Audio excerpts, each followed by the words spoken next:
દક્ષિણ ગુજરાતની વાત કરીએ. વલસાડમાં ભારે વરસાદ બાદ ઉમરગામમાં તારાજી સર્જાઈ. ઉમરગામમાં સંજાણ ગામમાં ભારે તારાજી છે. લેપ્રસી કોલોનીમાં 100 થી વધુ લોકો ઘર વિહોણા.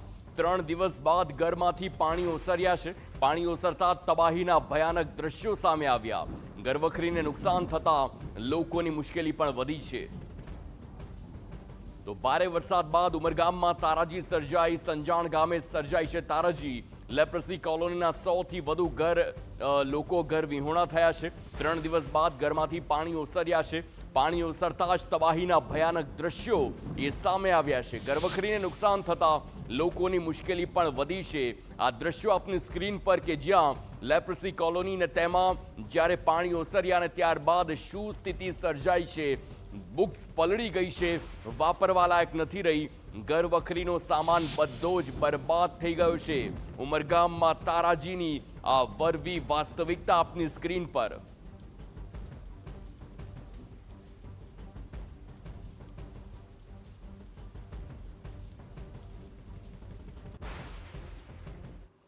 ઉમરગામથી જે દ્રશ્યો સામે આવ્યા છે તેને લઈને જ સંવાદદાતા રોનક વર્મા સાથે સીધી જ વાત કરીશું. રોનક, આપ ઉમરગામમાં છો અને જ્યારે ત્યાં પાણી ઓસર્યા ત્યારબાદના જે દ્રશ્યો છે તે ખૂબ જ દયાજનક દ્રશ્યો સામે આવ્યા છે. ત્યાંના લોકો સાથે વાત કરવાનો પ્રયાસ કરો જો ત્યાં હોય તો, અથવા એ દ્રશ્યો પણ બતાવો, કારણ કે હજુ પણ વરસાદ ચાલુ છે. પાણી એક વખત ઓસરી ગયા પરંતુ શક્યતા કે ફરી એકવાર ભરાય. શું સ્થિતિ ત્યાંની?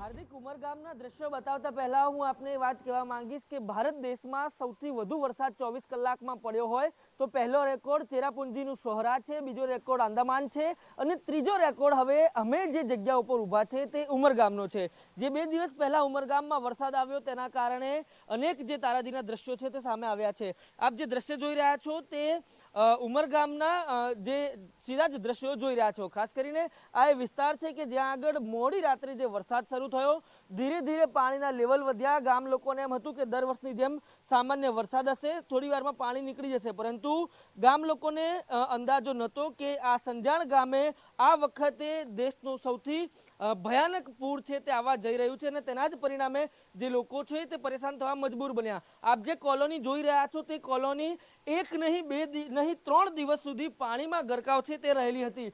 લોકો છે પોતાનો જીવ બચાવવા માટે પતરા સહિતની વસ્તુઓ ઉપર ચડેલા હતા, પરંતુ રાહત છે તે ક્યાંય મળી નહીં. અનેક રાત લોકોએ અહીંયા અનેક કલાકો આ પતરા ઉપર બેસીને વિતાવ્યા બાદ હવે ક્યાંક ને ક્યાંક પાણી ઓસર્યા છે. તો હવે તારાજીના દ્રશ્યો સામે આવી રહ્યા છે. એ ચાહે બાળકોના ચોપડા હોય કે ચાહે ઘર વખરી હોય, તમામ વસ્તુ છે તે અત્યારે એક તરફ કહી શકાય કે બગડેલી જોવા મળી રહી છે. બીજી તરફના પણ દ્રશ્યો આપણે બતાવવાના પ્રયાસ કરીશું. લોકો છે તે અત્યારે કયા પ્રકારે હાલાકીનો સામનો કરી રહ્યા છે. સ્વાભાવિક રીતે પૂરના પાણી હાલ જ ઓસર્યા છે એટલા માટે અહીંયા ખૂબ જ કીચડ છે. તમામ ઘરમાં જે માટીના થર છે તે જામેલા છે. કેટલાક લોકો છે તેમની સાથે પણ વાત કરવાનો પ્રયાસ કરીશું જેમણે પોતાનો જે ઘર વખરીનો સામાન છે તે જમા કરેલો હતો, જે અનાજ છે તે ભેગું કરેલું હતું. આ તમામ અનાજ છે તે હવે બગડી ચૂક્યું છે અને ક્યાંક ને ક્યાંક હવે જે રોગચાળો ન ફેલાય તેવા પ્રયત્નો છે તે લોકો પણ કરી રહ્યા છે. તેમની સાથે પણ વાત કરવાનો પ્રયાસ કરીશું. તે પહેલા આપ દ્રશ્યો જુઓ. આ ખૂબ જ કરુણ દ્રશ્યો છે. સંજેલા ગામ કે જ્યાં આગળ TV9ની ટીમ સૌથી પહેલા પહોંચી છે અને આપણે સીધા જ દ્રશ્યો બતાવી છે કે જ્યાં આગળ પાછલા 3 દિવસથી પૂરના પાણીએ તારાજી સર્જી છે. મોટાભાઈ, શું નામ છે આપનું અને શું સ્થિતિ હતી 3 દિવસથી અહીંયા? મારું નામ છે વિકાસ પાટીલ. સંજાન લેપ્રેસી કોલોનીમાં સંજાન બોનાટપાડા લેપ્રેસી કોલોનીમાં અમે રહીએ છીએ. અહીંયા 3 દિવસથી બહુ વરસાદ હતો તો અહીંયા પેલું અચાનક પાણી ભરાઈ ગયું. થોડું થોડું કરતાં ઉપર સુધી ચાલ્યું ગયું. બધા પતરા ઉપર હતા ને પછી રાતના કરીબમાં 1-1:30 વાગે અમારા છોકરા મળીને ને NDRF-વાળા ટીમ આવેલી હતી, એ લોકોએ હેલ્પ કરીને બધાને બહાર કાઢ્યા. કેટલા કલાક સુધી તમે ઘરના પતરા ઉપર રહેલા હતા? કમસે કમ એ લોકો 2-2.5 કલાક ઉપર હતા એ લોકો. પછી એ લોકો કંઈ સાધન નહીં હતું નીકળવા માટે. એ લોકો પેલી ટૂપ આવે એના પરથી અમે કોઈક વાર જાળ નાખવા જતા હતા. એ ટૂપ હતી એ બાંધીને ને તેના પર લાકડાનું પાટિયું બાંધીને એના પર બેસાડીને બે જણ બેહાડીને કાઢતા હતા. પછી એ લોકો થોડા કરીને બધા 100 ઉપર બધા માણસ હતા, બધા કાઢ્યા અમે. અચ્છા, સ્વાભાવિક રીતે સૌથી વધુ લોકોને અહીંયા એનડીઆરએફની ટીમે બચાવ્યા છે. આપ દ્રશ્ય પણ જોઈ રહ્યા છો કે જે પ્રકારે ઘરવખરી હતી, લોકોએ જે પોતાની મહેનત કરીને આ ઘર વસાવેલા હતા. આપ દ્રશ્યો જો, કેમેરામેન ઇમરાન શેખ આપને સીધા જ દ્રશ્યો છે તે આ ગામથી બતાવી રહ્યા છે. અમે જે જગ્યાએ ઊભા છે ત્યાં આગળ ઉપર પતરા હતા અને આ પતરું એ અહીંયાના સ્થાનિકો છે પોતાનું આશિયાનું સમજીને અહીંયા વસતા હતા, પરંતુ 3 દિવસથી જે ભારે રેલ આવી, પૂર આવી અને તેના જ કારણે હવે જે અહીંયા સ્થિતિ છે તે બદતર થઈ છે અને તમામ જે વસ્તુઓ છે તે લગભગ નષ્ટ થઈ ચૂકી છે.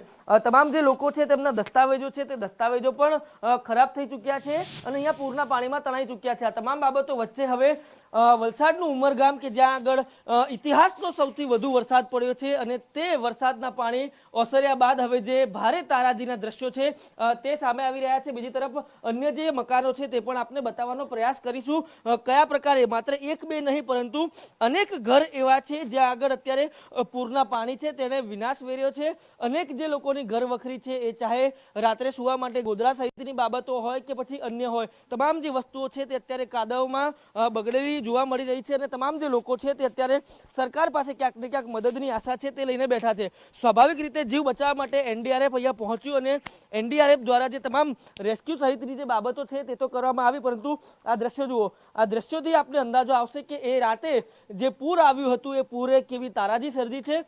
જે લોકોના કપડાં હતા તે તમામ કપડાઓ છે તે પણ હવે ખરાબ થઈ ચૂક્યા છે. એટલે કે આ જે તમામ લોકો અહીંયા લગભગ 100 થી વધુ લોકો અહીંયા રહે છે તે હવે માત્ર ને માત્ર કોઈના ભરોસે હોય તો તે એ સરકાર છે અને એ સરકાર પાસે હવે લોકો આશા રાખી રહ્યા છે કે જે તારાજી તેમણે જોઈ છે અને હવે પૂર બાદ જે તમામ પ્રકારની એક સંભવિત સ્થિતિ છે, એ રોગચાળો ફાટવાનો ભય હોય કે અન્ય તમામ વસ્તુ હોય, લોકો છે તે સરકાર પાસે અપેક્ષા છે તે રાખી રહ્યા છે અને તમામ જે લોકો એ પરિસ્થિતિમાં અત્યારે નીકળી રહ્યા છે ત્યાંથી જલ્દી બહાર આવે તેવી પ્રાર્થના છે તે પણ કરી રહ્યા છે. રોનક, આટલો બધો વરસાદ આવે છે, ત્યારબાદ પૂર આવે છે, પૂરના કારણે આટલા બધા પરિવારોને તારાજી સર્જાય છે. સવાલ એ થાય છે કે જ્યારે આટલું પૂર આવ્યું ને લોકો આટલા હેરાન થયા તો શું એ લોકો ત્યાં દેખાયા કે જે લોકો આ જ વિસ્તારોમાં વોટ લેવા આવતા હતા? કોઈ પણ જનપ્રતિનિધિ અહીંયા આવ્યો હોય ને આ લોકોને કોઈ પણ બચાવ કામગીરીમાં જોડાયા હોય, કોઈ સહાયની વાત કરી હોય, તેવા કોઈ આવ્યા ખરા?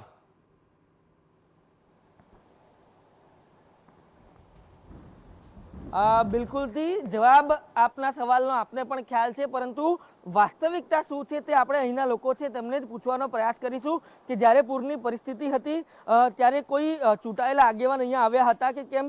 અહીંયા જે લોકો છે તેઓ અત્યારે પોતાની જે બેઝિક જરૂરિયાતો છે તેના માટે પંચાયત પહોંચેલા છે, પરંતુ આપણે તેમની સાથે જ વાત કરીશું. મોટાભાઈ, મારે એ જાણવું છે કે જ્યારે પૂરની સ્થિતિ હતી અથવા તો પૂર બાદની સ્થિતિ હતી, તમારા ચૂંટાયેલા જે અધિકારીઓ છે, નેતાઓ છે, તે તમને દેખાયા છે? એ લોકોને મેં રાતના કોલ કર્યો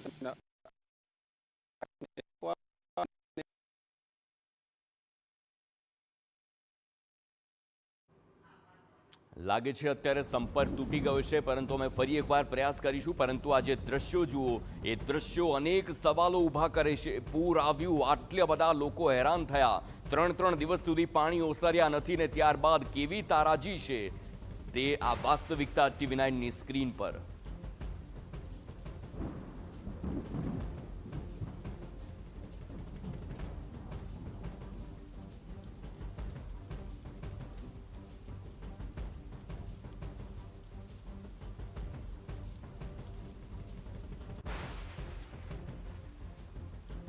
તો આ દ્રશ્યો ઉમરગામના આપે જોયા. લેપ્રસી કોલોનીમાં 100 થી વધુ લોકો ઘર વિહોણા થયેલા છે અને આખી તેમની ઘર વખરી છે એવી રીતે પલળી ગઈ છે કે હવે બીજી વખત વાપરવા લાયક જ ન રહી હોય તેવી સ્થિતિ સર્જાયેલી છે. 3 દિવસે જ્યારે પાણી ઓસર્યા ત્યારે આપ જુઓ બરબાદીના દ્રશ્યો.